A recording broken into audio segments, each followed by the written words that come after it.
Hey everyone, welcome to Locked On Lakers for Friday. Brian Kamenetsky, Andy Kamenetsky. No AD on Thursday against Portland. No problem, mostly for the Lakers. LeBron scores 36, and Max Christie blows up for 28.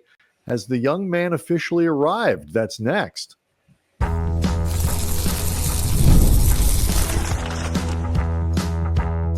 You are Locked On Lakers, your daily Los Angeles Lakers podcast. Part of the Locked On Podcast Network, your team every day. Thanks to everybody for making Locked On Lakers first listen of every day, Monday through Friday, no matter how or where you get your podcasts. This one's always free and never, ever, ever behind paywall.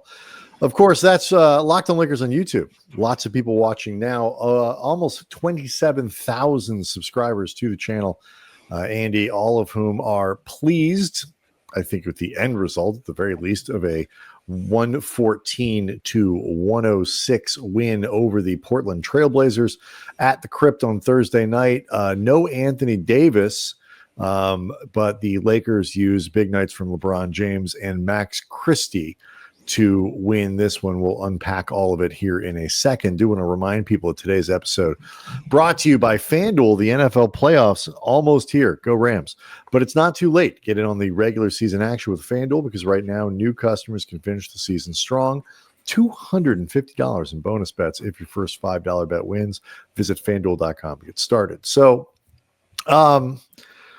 I guess it's not surprising, Andy. Anthony Davis was not available for the game on Thursday, in the sense that you've sort of been waiting around for him to miss a game, just because we've been looking with the plantar fasciitis issue for so long. But he did pop up with an ankle thing for the game, and the Lakers held him out with a game again tonight against Atlanta. You ought to be able to beat the Blazers without him, and they did. But something obviously to keep an eye on. When for Thursday's show, I had said that I would have been surprised if AD didn't play when he had been listed as questionable with the ankle. I had forgotten about the back-to-back situation. Mm-hmm. It makes a lot more sense once you think about the idea that he might be playing just one end of it. I suppose we'll really get an idea of what this is, because he has had that ankle issue that we weren't quite sure how connected this was or was not to the plantar fasciitis.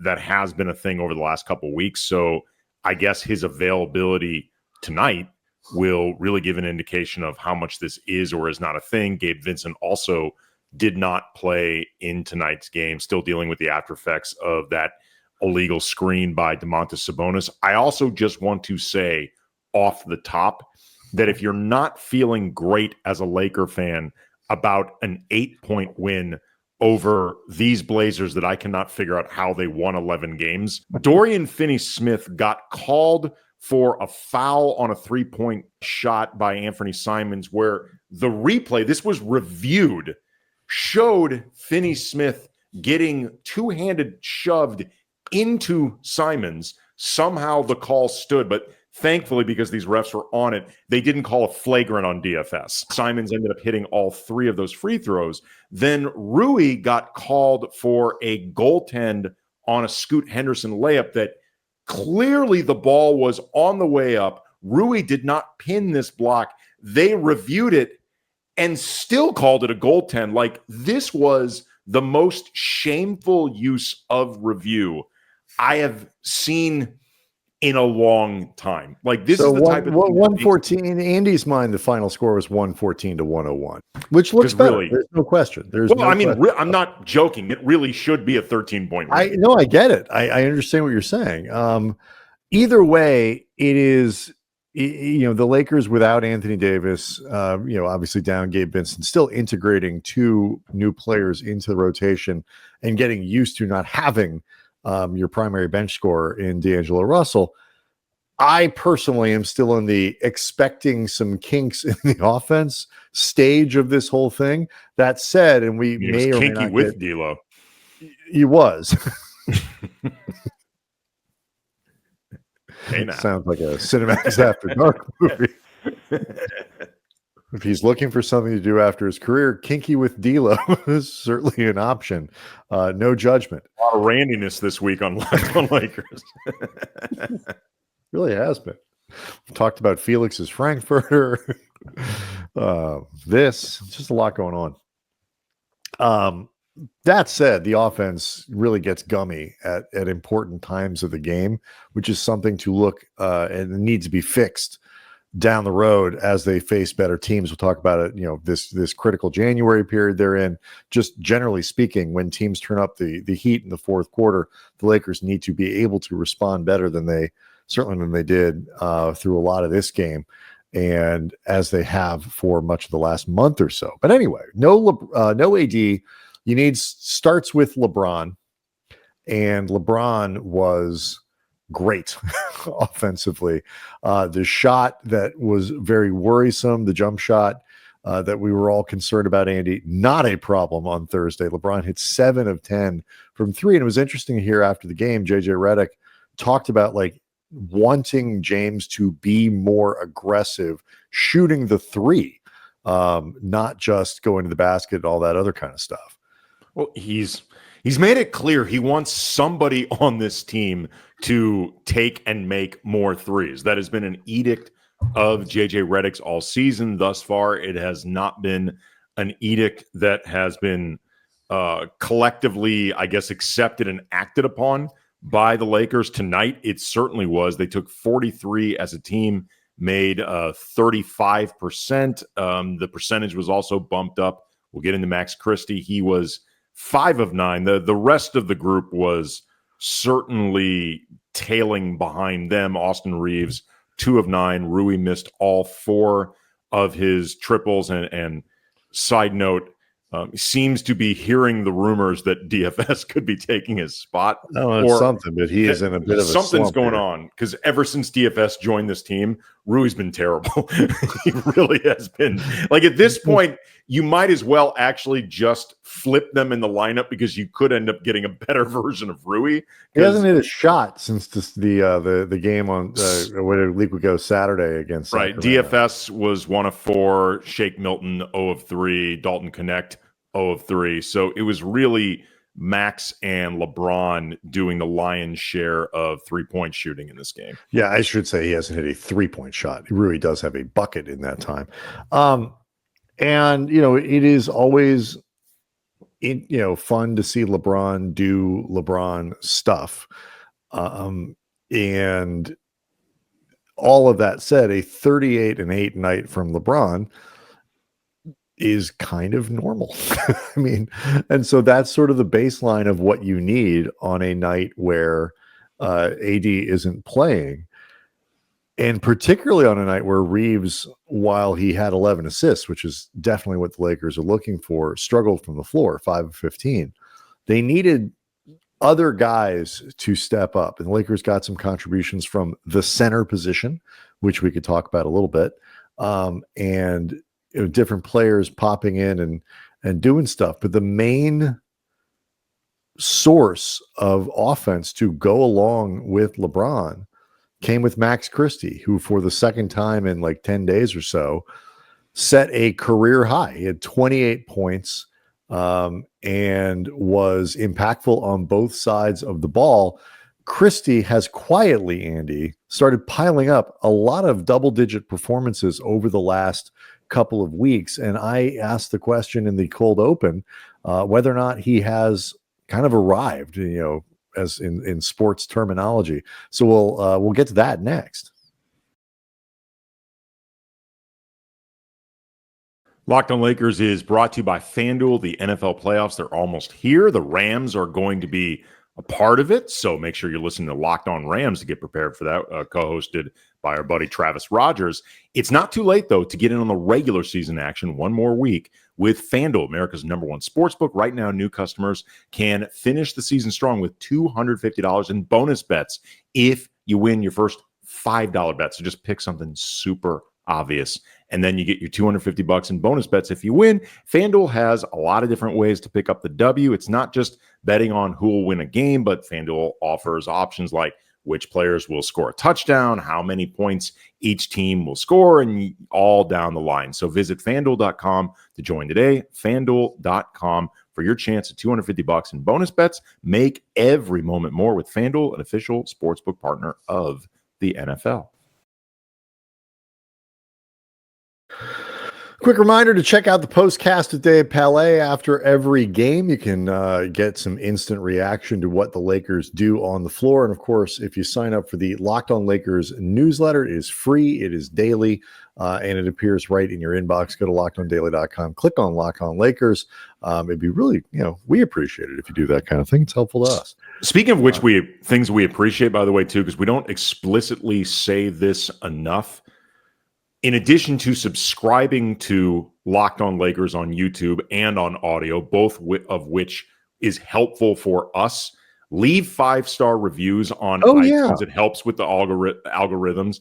Make sure you're giving us likes. Again, also helps with the algorithms. Like, these are things that we should be telling you to do more often than we actually do. So please do that. Yeah, thank you. I asked before the break, Andy, whether or not Max Christie has arrived. And I said I was going to ask you whether you thought Max Christie has arrived. So I'll ask you, Andy, has Max Christie arrived? Well, first of all, for those of us who both kept their Max Christie stock and have held it for a few years and told people after that brief period of getting benched, don't sell it all, man. You're going to want it. I'm feeling vindicated. He is arrived, might be too strong of a word, just because in the grand scheme of things, the sample size is still pretty small. Do I think he is on the freeway towards Arrive Town? Yeah. I mean, he's looking really good. And what I think is really great about this is there's a consistency in the way that he keeps performing well. Like, he really does the 3-and-D thing that I think the Lakers envisioned for him. He's had a string of games where he's hitting outside shots, and also he keeps taking on difficult assignments and doing well with them defensively. He is also increasingly becoming confident in terms of attacking the basket. And in tonight's game, the thing he did really well, which speaks to something I've also always liked about Christie, which is that he's a smart guy. If you ever hear him talk, he's like unnervingly mature for his age. Sounds like a CPA. Yeah, it's a little bit startling at times when you hear him, but it speaks to basketball intelligence as well. He did such a great job in tonight's game, creating either scoring opportunities for himself or somebody else just by moving. He was continually moving off ball. There were so many different opportunities where cutting along the baseline, diving through the lane. He created outlets a lot of times for LeBron. He did it a couple times. I remember Rui was double teamed along the baseline. Max cut from one corner. Rui found him. Easy basket. He's one of the guys on this team that is best at remembering to not just stand around. And tonight was a really good example of why it matters. I think with Christie, Redick talked a little bit about his game, and really, Max, he did a live spot with the Spectrum crew after the game. He kind of emphasized some of those things you're talking about, taking the 3-pointers, getting those to go down. The catch and shoot numbers for Christie still remain very, very strong, but also getting downhill and attacking at the basket.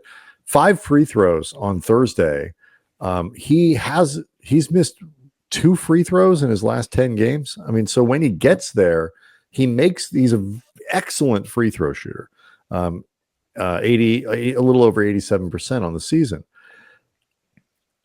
I think this combination of kind of smart offense, finding your spots, confidently doing the things that you are being asked to do, and taking the opportunities that are being provided is really the winning formula here for the Lakers to be able to get 10 to 15 points a night from Christie on a consistent basis. And while Redick did call out Christie's first shift that included 2 mid-range shots that he did not like. He said he wanted to wring his neck. I could only picture like Homer and Bart, like, taking that mid-range shot. It was both revealing of what he wants from Max, but also what he doesn't want to see generally from the Lakers. Get to the rack or take threes, but don't get stuck in the middle. We talk a lot, Andy, about like what seems repeatable. Like what does what we're seeing seem at all fluky? And the way that Christie is producing with 4 double-digit nights in his last 5 games, that how he's doing it feels 100% repeatable for a guy who's going to be playing 28 to 33 minutes a night. Like the opportunities for him to take 7 or 8 shots and get to the line 3 or 4 times, it's going to be there every night because he's clearly going to keep a high amount of minutes on the floor.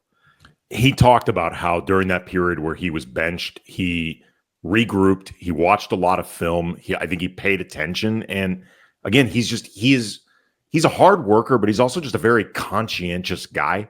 And it's not surprising to me that he analyzed what went wrong and figured out ways to do it better. I think it also helps that he is now in a tailor-made role for what have been his strengths so far in a young NBA career. But no, I don't think this is fluky at all. This is who I've always thought Max Christie could be. I've liked him since he was a rookie. I've wanted him to play more since he was a rookie. But also, I mean, I think 2 things happened though that are critical. Like he obviously is somebody who learns and internalizes but he also came back from that benching with much more aggression in how he played, whether it's confidence, aggressiveness, whatever it is.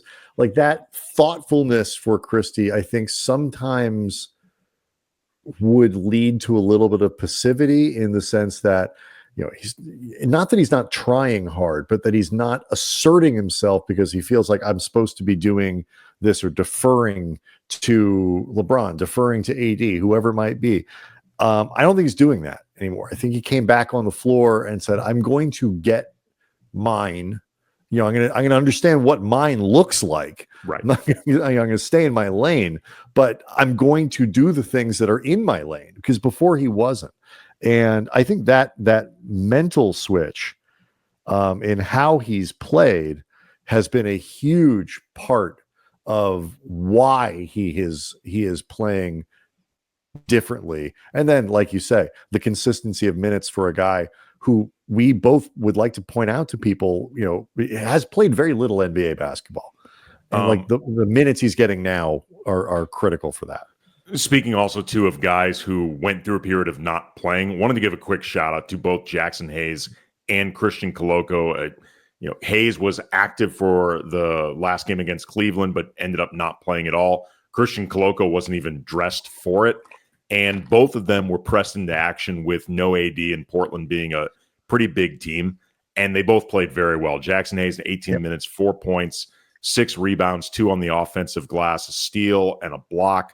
The type of activity you expect from Jackson. And Christian Koloko was terrific. 8 points, 4 of 8 from the field, 8 rebounds, 6 on the offensive glass, 3 assists. Like I tweeted during the game at Cam Brothers, like Christian Koloko, forget the idea that I think he dribbled more in this game than he has in all of his previous Lakers games combined. He may have dribbled more in this game than his entire NBA career. Come on, like Christian Koloko was taking the ball up the court. I was like, what is going on? But he did it really. He played like this was also a very alert game from Koloko. There were shots that he altered. He was really, really good.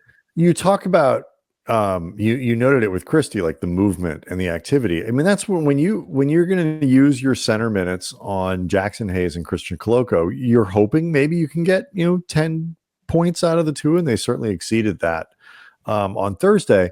But then what you're really hoping for is energy and movement and the creation of second chance opportunities. And guys who are going to slow down and disrupt the opponent just because they're bouncing around all over the place, on the offensive glass, as rim protectors, whatever it might be. And while, you watch Koloko do stuff, and there's always this sort of underlying feeling that, could all go horribly wrong at any moment. The point to me of okay, I can put the ball on the floor a little bit. I can make the right pass when I need to. It's like he's involved and he's doing stuff, and they both brought real energy to what the Lakers were doing. And rightly shouted out by both you, but also JJ Redick after the game. That's what you need to have. Like, the Lakers can't keep playing Rui Hachimura at center for like 35 minutes a game. Certainly not against, Donovan Klingon, or, that is an enormous person. He's I don't know what, like, he and like a Zach Edey all-you-can-eat buffet would look like. My God, that's a lot of food. Big kid. Also, too, real quick, like a sequence that summarized the Dorian Finney-Smith kind of experience, but like along the lines of hustle. There was a sequence where Dorian Finney-Smith had a 3 blocked, but he tracked down the loose ball of his own blocked shot and then turned it over, but stole the ball back as Portland tried to move the ball. I was like, that dude, like, he's described himself as a dog. I'm like, okay, that's some dog bleep right there in a good way. Like, that's a dude. I don't mean it like dog bleep in a he's doing dog things. Yeah, right. Like that is not giving up on a play. Like, that might be the most I've ever seen somebody not give up on a play. It was amazing. A lot going on there. DFS a plus 11 in his 24 minutes, despite only scoring 3 points, which is kind of what the Lakers are looking for from him. He was part of that big second quarter push that the Lakers had that really came on the defensive side of the ball to take a kind of meh first quarter and give themselves a comfortable lead going into halftime. All right, let's talk about why this game matters, why the perhaps the arrival of a Max Christie matters, because the Lakers have a really important stretch of schedule coming up between now and the next 2 or 3 weeks in January. We will explain what that is next. Locked On Lakers brought to you by GameTime. I love live events, whether you're talking about sports, music, comedy, theater. One of my favorite memories in 2024, attending Hamilton on Broadway last spring with my family, and it was really fun. My daughter got to meet basically the entire cast after the show. They were all hanging out outside afterwards, all really nice. My daughter took a bunch of selfies with the actors. It was really, really fun, and GameTime has made it even easier to get tickets to events like Hamilton with features like GameTime Picks that filters out all of the fluff to show you only incredible deals on great seats, so you don't waste time searching through thousands of tickets. And they offer features like panoramic seat views, so you can know exactly what the atmosphere is going to look like, what the view to the stage is going to be like. Plus, the app's all-in pricing shows total upfront costs, so there's no surprise fees at checkout. Take the guesswork out of buying tickets with GameTime. Download the GameTime app,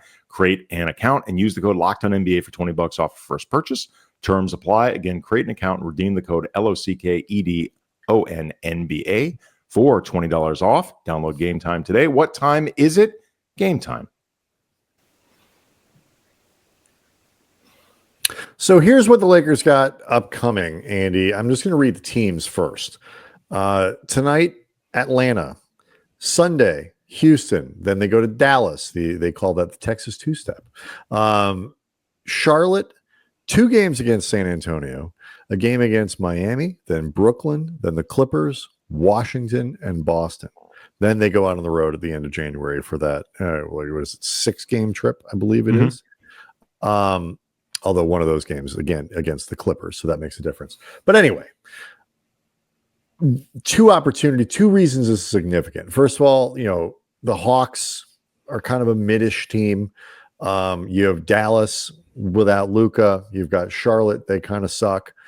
2 games against San Antonio. But the Lakers have been very good against San Antonio, and Wemby has not been good against the Lakers. Right. Well, I'm gonna put those in those are hard game categories. Lord knows I have no idea what's going on with Miami. Jimmy Butler is searching for his joy. I don't know if he's going to find it. Oh no! Forget searching for his joy. He's searching for a new team. He has requested where a he trade. can find joy. Well, I just want to make it clear. He's made it clear that joy does not exist in Miami. It exists on potentially 29 other teams. Right. He will go to all of them, just as long as they're not Miami. Like Mudville, there is no joy in Miami. Brooklyn, they kind of suck. D'Lo homecoming there. You got the Clippers, Washington, terrible team, Boston, all that.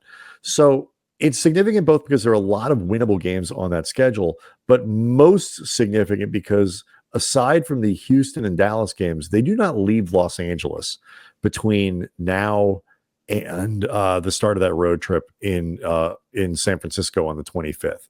So the Lakers, with an opportunity to go to 20-14 tonight, if they're going to give themselves a chance to like really place themselves firmly in that top 6, this is one of those stretches where you got to be 4 or 5 games over 500 to make that happen. Here's something that also goes unsaid, but we'll say it anyway.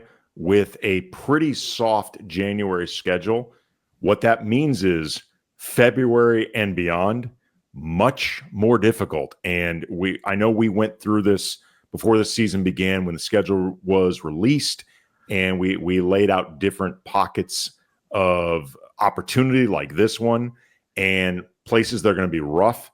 Basically, post All-Star break, it is really, really difficult sledding. Like that, it's just a brutal stretch of games. You know, there's a couple. I think they have 2 games against Portland. I think they closed the season against Portland.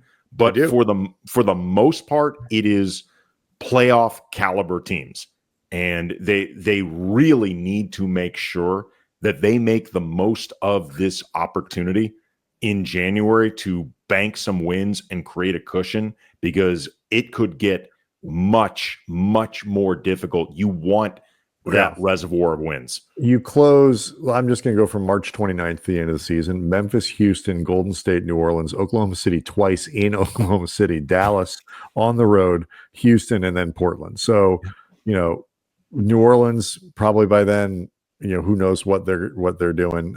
That's not a good team. Portland, not a good team. Everything else you heard me say in there is pretty strong. And so, you know, you don't want to be in a situation where you got to win 6 of 8 over your last 8 games, because that is going to be a really tall order. I just like, I look at where they are. I mean, we talked about optimism earlier in the week and why you kind of like at least feel pretty good about 2025, not from the Lakers are championship contenders right now kind of way, but like in the sense of meaningful basketball can be played between now and the end of the season. And there is at least, it is reasonable to believe as a Lakers fan that the season could go into May, into, you know, you got a round or 2 here. And if, you know, you get lucky, you see what happens. But I look at somebody like Christie making these kinds of very timely improvements in his game, on top of a smart trade to bring in somebody like Dorian Finney-Smith, on top of the expected return of guys like Vanderbilt, guys like Christian Wood, who aren't going to come in and just, you know, change the world for the Lakers. But it's just, again, these incremental steps to help make the team get better. They could use another center. And Christian Wood has a skill set that Jackson Hayes does not. You know, if Vanderbilt can be something to, you know, what he looks like and what you expect from Vando for 15 minutes a game, I'm not, you know, I know we've had discussions about like whether or not he plays that much, whether he needs to play more or whatever, but just being like, you know what, it's there. He's got the capability to go really hard and be disruptive for 15 minutes a night. That's another tool in the box for JJ Redick. It's like things are lining up reasonably well. And if they can take advantage of it in this stretch of games, then they've got a little bit of flexibility for when it gets really brutal in February and March. It also may influence what they decide to do or not do for sure with trade deadline. I mean, depending on how many games above 500 they are towards the end of January with like a week to go before the deadline. Look, it could go a bunch of different ways. You know, you could picture a scenario where they decide we're playing really well, we're good, we don't need to add anymore. It could lead to a scenario where they decide, screw it, we're going to go all in and make a really aggressive move. But what will not happen if they take care of business in January is they decide it's not worth doing anything. You know, like you won't get a feeling like this season is going to be wasted, because if they finish January 8 or 9 games above 500, it doesn't necessarily guarantee that they make another move before the deadline, but it probably signals a team that is moving in a direction where they can at least be giving themselves a competitive shot in the playoffs. Right. And it's also too, it's like, where do you sit relative to the conference? The goal is like, are we going to make ourselves as good as Oklahoma City? Like, and I understand, like, you got to be real careful with the proverbial all-in move, because it's got to be something that it can't be one of these things that just looks nice on paper, or it's a big splashy thing or whatever. If you are going to use the rest of your draft assets and the Rui Hachimura contract and everything else that isn't nailed to the floor, like, it really does need to be a trade of major consequence that, while there are no guarantees in the world, seems like it's set up to work out in your favor.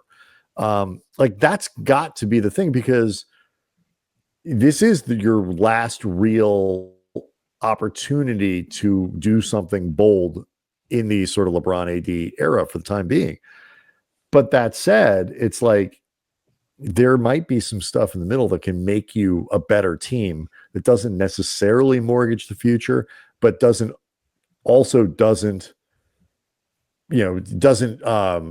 you to the OKC level. It leaves you in that position of hoping Shea sprains an ankle in the second round, because bleep happens, and you don't want to root for that. But there are a lot of teams that go into the playoffs. You just said you were hoping for it. Well, the team, where the Lakers are, like, there are teams that go into the playoffs every year knowing that they are one superstar injury away from having a reasonable path to a conference. It's not about hoping for it. It's about being prepared if something does happen. Right. And these things happen. Right. Anthony Davis gets hurt in the first round against the Suns, and the Lakers get eliminated. I still firmly believe that if AD doesn't get hurt, not only do the Lakers win that series, I think they go to the finals again. Possible. Yeah. And so, can you give yourself an opportunity, and the Lakers can show that, like, are we good enough to be in that next group? Mm-hmm. And if they are, that's worth making a move. Look, man, they're pretty close to the next group anyway. They're half a game out of the 4 seed right now. God, it's tight. Yeah, I'm just saying. I mean, like, the next group, I mean, OKC is sort of its own group, and my God, did they turn around a game against the Clippers and kick the crap out of them. No James Harden, but still. I mean, they shifted that game mighty and decisively after being down at halftime. Like, they're kind of in their own class. But then you could argue the next tier offers a lot of fluidity, and, like, Lakers aren't necessarily even that far behind Houston. You know what I mean? Like, they have an opportunity to move up should they take it. There's no question about that. Locked On Lakers on YouTube is where you can go hang out with over 26,000, damn near 27,000 subscribers to the channel. Again, check out the postcast with Dave Palais. Sign up for the newsletter right down there. Go to lockedondaily.com, click on Locked On Lakers. We'll be back after tonight's game against the Hawks, hopefully celebrating the team's 20th victory of the season. Everyone have a great day.